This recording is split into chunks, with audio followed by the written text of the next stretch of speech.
தொடக்க நூல் அதிகாரம் 2. விண்ணுலகும் மண்ணுலகும் அவற்றிலுள்ள அமைப்புகள் அனைத்தும் உருவாகப் பெற்று நிறைவேறின. மேலும் கடவுள் தாம் செய்த வேலையை 7ஆம் நாளில் முடித்திருந்தார். அவர் தாம் செய்த வேலைகள் அனைத்தும் நிறைவுற செய்து 7ஆம் நாளில் ஓய்ந்திருந்தார். கடவுள் 7ஆம் நாளுக்கு ஆசி வழங்கி அதை புனிதப்படுத்தினார். ஏனெனில் கடவுள் தாம் செய்த படைப்பு வேலைகள் அனைத்தையும் நிறைவு பெற செய்து அந்நாளில்தான் ஓய்ந்திருந்தார். இவையே விண்ணுலக மண்ணுலக படைப்பின் தோற்ற முறைமையாம். ஆண் பெண் படைப்பு. ஆண்டவராகிய கடவுள் மண்ணுலகையும் விண்ணுலகையும் உருவாக்கிய பொழுது மண்ணுலகில் நில ஒளியின் எவ்வித புதரும் தோன்றியிருக்கவில்லை, வயல்வெளியின் எவ்வித செடியும் முளைத்திருக்கவில்லை. ஏனெனில் ஆண்டவராகிய கடவுள் மண்ணுலகின் மேல் இன்னும் மழை பெய்விக்கவில்லை, மண்ணை பயன்படுத்த மானிடர் எவரும் இருக்கவில்லை. ஆனால் நிலத்திலிருந்து மூடுபனி எழும்பி நிலம் முழுவதையும் நனைத்தது. அப்பொழுது ஆண்டவராகிய கடவுள் நிலத்தின் மண்ணால் மனிதனை உருவாக்கி அவன் நாசிகளில் உயிர் மூச்சை ஊத மனிதன் உயிர் உள்ளவன் ஆனான். ஆண்டவராகிய கடவுள் கிழக்கே இருந்த ஏதேனில் ஒரு தோட்டம் அமைத்து தாம் உருவாக்கிய மனிதனை அங்கே வைத்தார். ஆண்டவராகிய கடவுள் கண்ணுக்கு அழகானதும் உண்பதற்கு சுவையானதுமான எல்லா வகை மரங்களையும் தோட்டத்தின் நடுவில் வாழ்வின் மரத்தையும் நன்மை தீமை அறிவதற்கு ஏதுவான மரத்தையும் மண்ணிலிருந்து வளர செய்தார். தோட்டத்திற்குள் நீர் பாய்வதற்காக ஏதேனிலிருந்து ஆறு ஒன்று ஓடிக்கொண்டிருந்தது. அது அங்கிருந்து பிரிந்து 4 சிறப்புமிகு ஆறுகள் ஆயிற்று.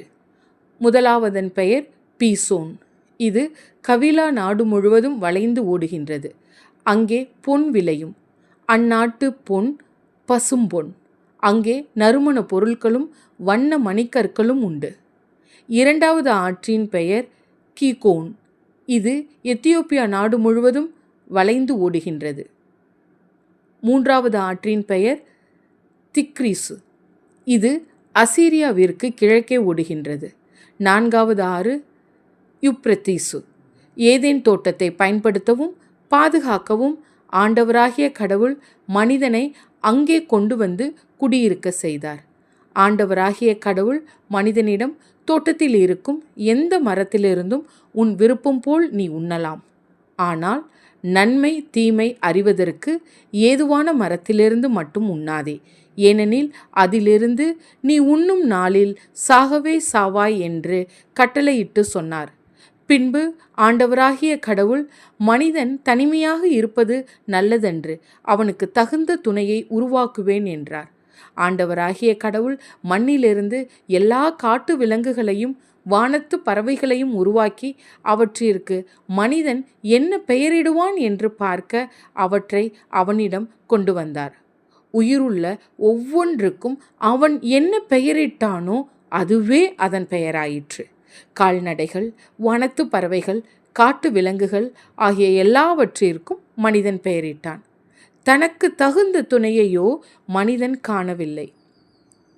ஆகவே ஆண்டவராகிய கடவுள் மனிதனுக்கு ஆழ்ந்த உறக்கம் வர செய்து, அவன் உறங்கும் பொழுது அவன் விலா எலும்பு ஒன்றை எடுத்துக்கொண்டு எடுத்த இடத்தை சதையால் அடைத்தார். ஆண்டவராகிய கடவுள் தாம் மனிதனிடமிருந்து எடுத்த விலா எலும்பை ஒரு பெண்ணாக உருவாக்கி மனிதனிடம் அழைத்து வந்தார். அப்பொழுது மனிதன், இதோ இவளே என் எலும்பின் எலும்பும் சதையின் சதையும் ஆவாள். ஆணிடமிருந்து எடுக்கப்பட்டதால் இவள் பெண் என்று அழைக்கப்படுவாள் என்றான். இதனால் கணவன் தன் தாய் தந்தையை விட்டுவிட்டு தன் மனைவியுடன் ஒன்றித்திருப்பான். இருவரும் ஒரே உடலாய் இருப்பர். மனிதன் அவன் மனைவி ஆகிய இருவரும் ஆடையின்றி இருந்தனர். ஆனால் அவர்கள் வெட்கப்படவில்லை. இது ஆண்டவரின் அருள்வாக்கு. இறைவா உமக்கு நன்றி.